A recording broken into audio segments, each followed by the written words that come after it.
Greetings, everyone. The scientist we are discussing this month is Dr. Henry Edmond Gaskin Boyle. Dr. Boyle is regarded as one of the founders of modern anesthesia. Born on 2nd April 1875 in Barbados, he is the only child of Henry Adolphus Boyle and Nee Law.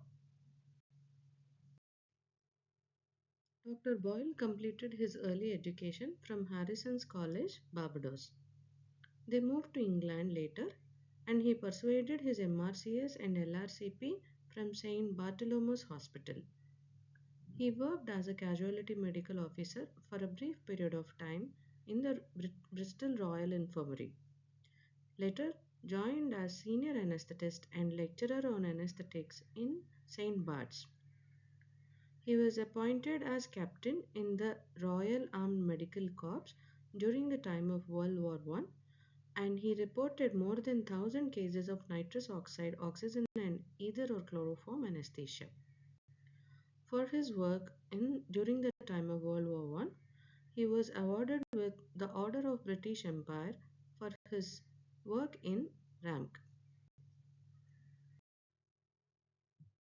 The major contributions of Henry Boyle are the development of Boyle's anesthetic machine, introduction of Boyle's bottle, and promotion of endotracheal anesthesia, and the introduction of Davy Boyle's mouth gag. Before studying about Dr. Boyle's anesthetic apparatus, let us understand briefly about the Guathme's apparatus. At around the time of 1912, James Taylor Guathme and William Woosley, two US anesthetists, invented an early continuous flow apparatus of nitrous oxide, oxygen, and ether. They devised an apparatus that can provide uninterrupted flow of nitrous oxide oxygen through water in a gas mixing chamber.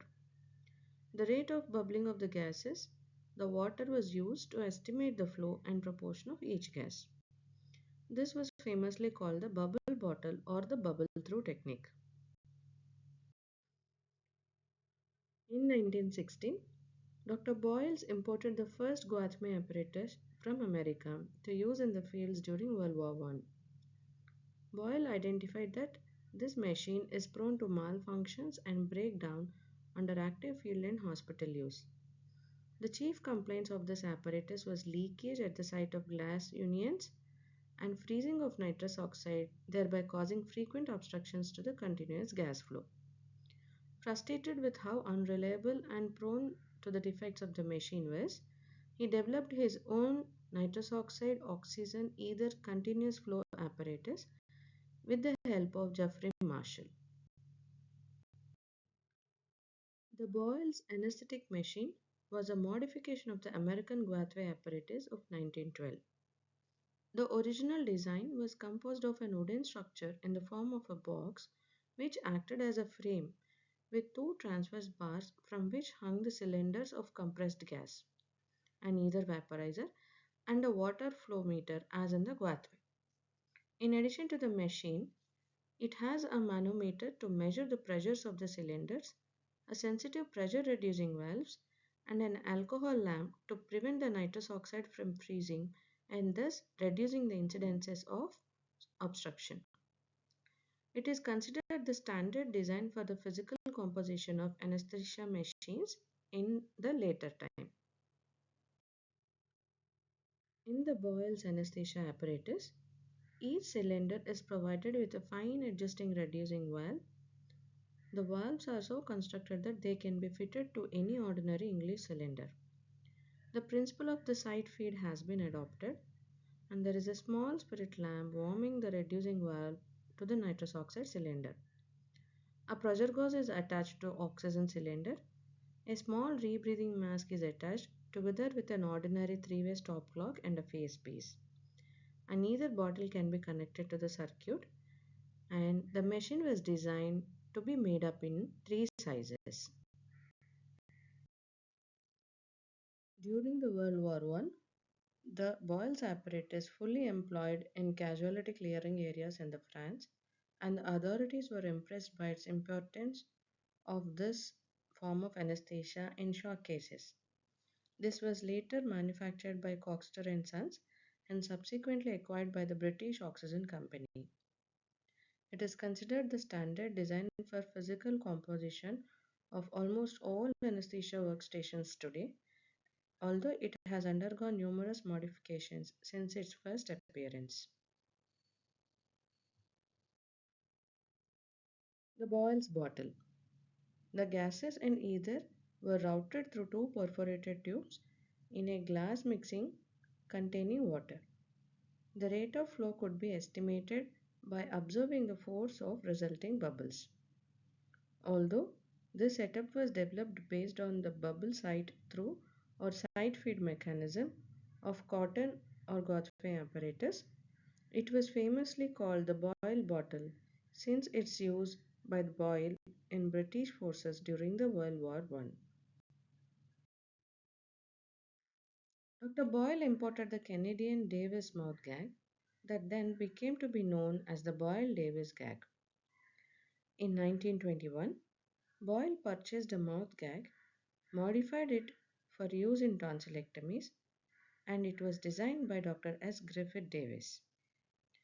He later published a paper on the gag in 1922 and then added a description to the third edition of his influential textbook, Practical Anesthetics.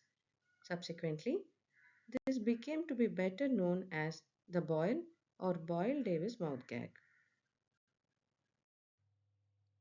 Boyle intratracheal ether apparatus. It is devised by G. E. Gask and Boyle in 1923. This is an apparatus in which the air is driven from the bellows over to a hot water bottle and then onto an ether bottle over to a gum elastic bougie. It has the advantage of connecting oxygen or air directly onto the patient's airway with the help of an elastic bougie. Dr. Boyle is considered the pioneer in endotracheal anesthesia and he also improved the anesthesia in midwifery. He is in the editorial board of the British Journal of Anesthesia from its foundation in 1923. He is elected as the president of the section of anesthetics at the Royal College of Medicine in 1924. He retired from St. Bart's in 1939 and he is the original member of the Association of Anesthetics of Great Britain and Ireland. He also influenced the Royal College in establishing a diploma in anesthetics to which he acted as the first examiner. Since 2000, the anesthetics department of St. Bart's Hospital has been named Boyle Department of Anesthesia. We will conclude this session with a brief note on Martha Ann Lillard. She was the last known person in the United States to depend on an iron lung for breathing after surviving a paralytic polio. Miss Ann was born on June 8, 1948 in Oklahoma, USA. She contracted polio in June 1953, shortly after her fifth birthday, during one of the last major US polio epidemics, just 2 years before the Salk polio vaccine became widely available. She spent the next 6 months in hospital, placed in an iron lung.